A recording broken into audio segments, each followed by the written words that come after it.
Just as a brief introduction, I will show you some slides on the developments of imaging over time. I have one disclosure. A long time ago, the handsome young gentleman you see on the right is myself, and I used to have an unpaid employment at Toshiba Research Center when I was a young student.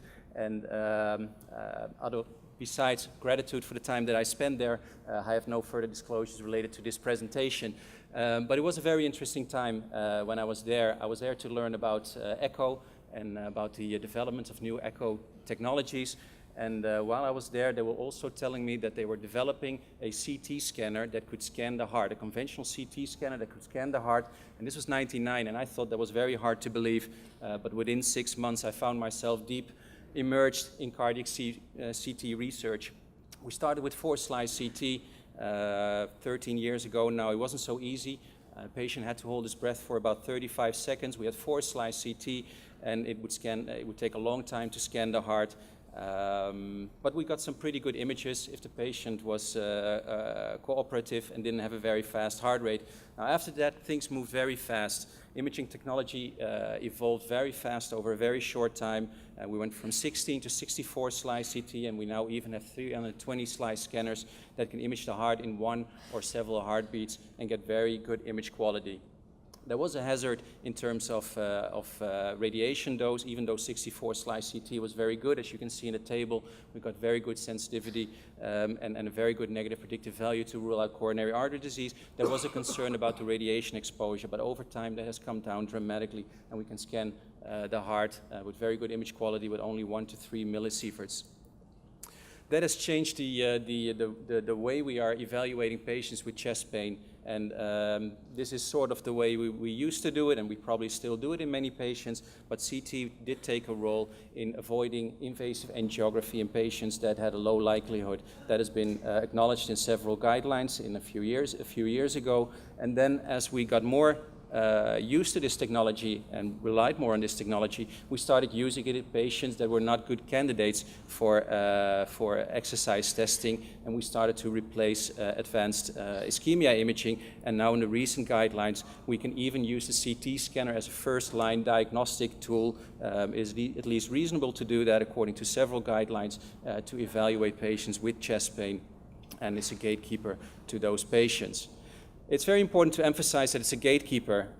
When you look at this table, this Bayesian table, you can see that while we're excellent at excluding coronary artery disease with the systems that we have today, I mean, the probability of having coronary disease is virtually none if you have a low to intermediate risk.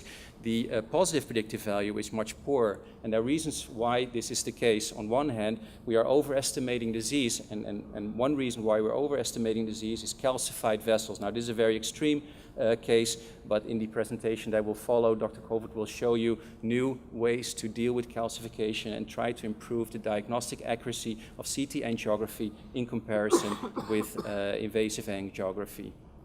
But that's not the only limitation that we're facing at the moment. We're putting more and more emphasis on functional information when we're making decisions about patients and how to treat them. And we know this is data from Rotterdam, where we compare CT angiography with FFR, and we've seen that a lot of the lesions that we consider to be more than 50% stenotic are actually not functionally relevant. And I could also have shown here an invasive angiogram chart, and that would show you very similar things. We know that for sure. We know that very well. And we need to find ways to improve on our diagnostic accuracy in predicting hemodynamic significance. And one way to do that is by doing CT perfusion imaging. Here you can see an example of a patient with a right coronary artery, a significant lesion here in the mid-RCA, and a corresponding perfusion defect as imaged by CT. And we will hear the latest results from the Core 320 study from Dr. João Lima, which should be very interesting.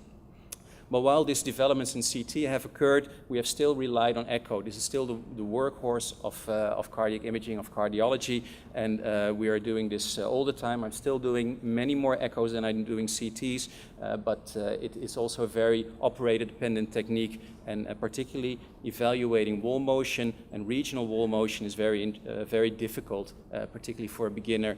And we're going to hear about new applications to independently evaluate the regional wall motion and do this objectively and quantified in the context of acute coronary syndromes. And then finally, we will hear a presentation from Dr. Zamorano. Okay, this doesn't go very well, but what you're supposed to see is a CT angiogram and try to combine the anatomical data that we're acquiring with CT on one hand and combine that with the functional information that we get from echo and do that in a comprehensive way and try to improve our patient care. So without further ado, I think we should continue with the first presentation will be by Dr. Sarasta, who will be presenting about the use of echocardiography in acute coronary syndromes. Thank you very much.